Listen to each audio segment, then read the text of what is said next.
Good morning.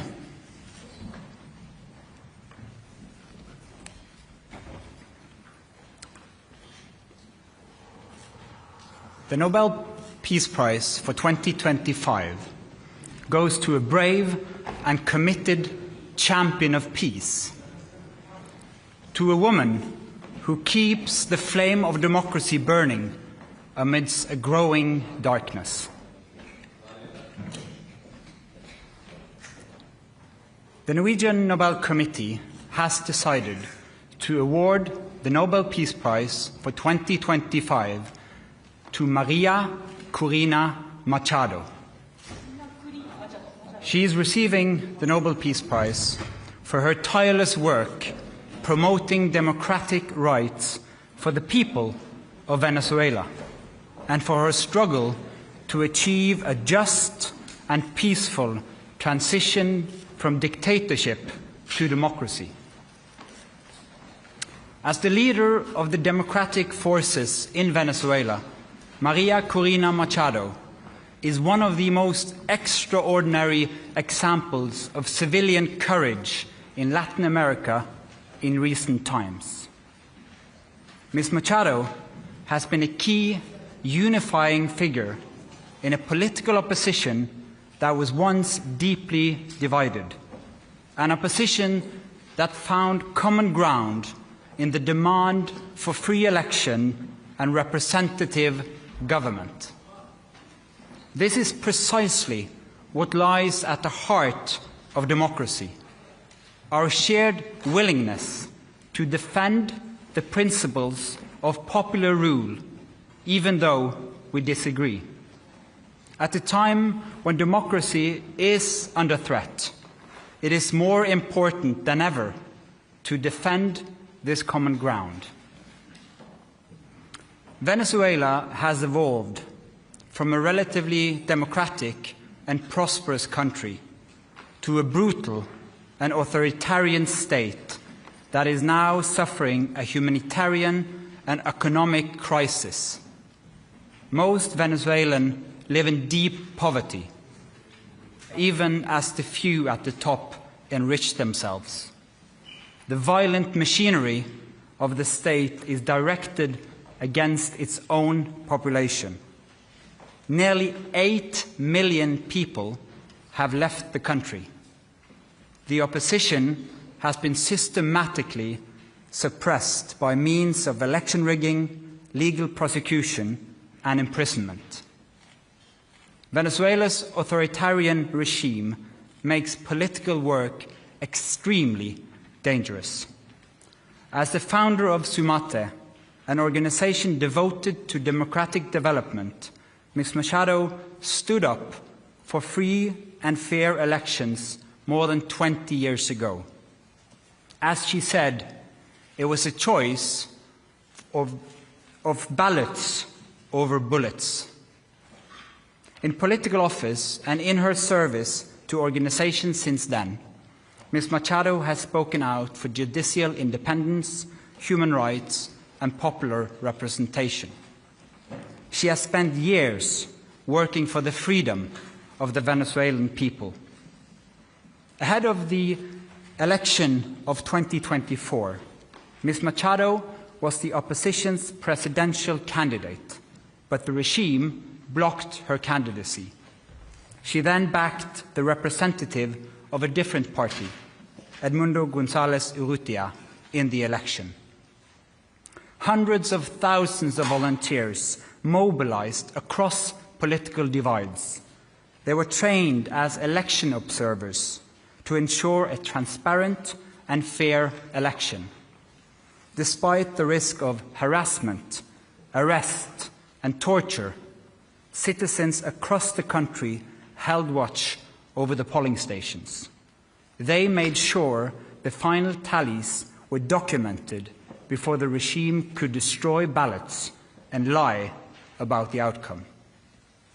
The efforts of the collective opposition, both before and during the election, were innovative and brave, peaceful and democratic. The opposition received international support when its leaders publicized the vote counts that had been collected from the country's election districts, showing that the opposition had won by a clear margin. But the regime refused to accept the election result and clung to power.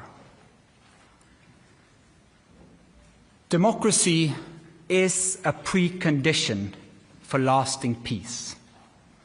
However, we live in a world where democracy is in retreat, where more and more authoritarian regimes are challenging norms and resorting to violence. The Venezuelan regime's rigid hold on power and its repression of its population are not unique in the world. We see the same trends globally. Rule of law abused by those in control, free media silenced, critics imprisoned, and societies pushed towards authoritarian rule and militarization. In 2024, more elections were held than ever before, but fewer and fewer are free and fair. In its long history, the Norwegian Nobel Committee has honored brave women and men who have stood up to repression, who have carried the hope of freedom in prison cells, on the streets, and in public squares, and who have shown by their actions that peaceful resistance can change the world. In the past year, Ms. Machado has been forced to live in hiding. Despite serious threats against her life, she has remained in the country, a choice that has inspired millions. When authoritarians seize power, it is crucial to recognize courageous defenders of freedom who rise and resist. Democracy depends on people who refuse to stay silent, who dare to step forward despite grave risk, and who remind us that freedom must never be taken for granted, but must always be defended, with words, with courage, and with determination. María Corina Machado meets all the three criteria stated in Alfred Nobel's will for the selection of a Peace Prize. She has brought her country's opposition together. She has never wavered in resisting the militarization of Venezuelan society. She has been steadfast in her support for a peaceful transition to democracy.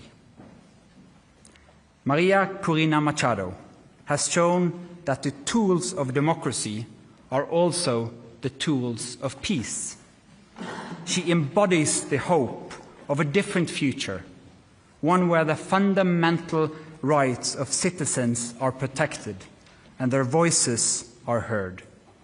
In this future, people will finally be free to live in peace. Thank you. Questions? Mr. Chair, the attention this year has been a bit further north. How are you as a committee going to make sure that the topic of this year's Peace Prize, democratic development in Venezuela, is highlighted in the days and weeks to come?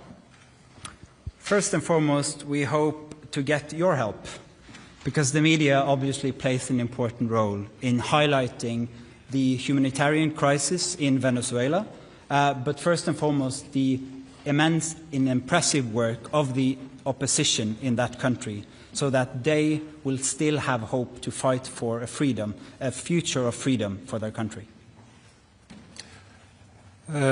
Congratulations to María Corina Machado and the committee on the decision. But during the past months, U.S. President Donald Trump has repeatedly said he deserves the Nobel Peace Prize and he'd like to have it. He even said that it would be an insult to the United States if he doesn't get it.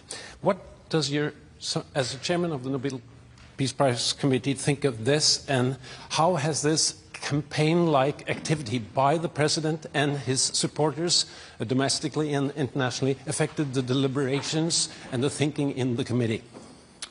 In the long history of the Nobel Peace Prize, I think this committee have seen any type of campaign, media attention. We receive thousands and thousands of letters every year of people wanting to say what for them leads to peace.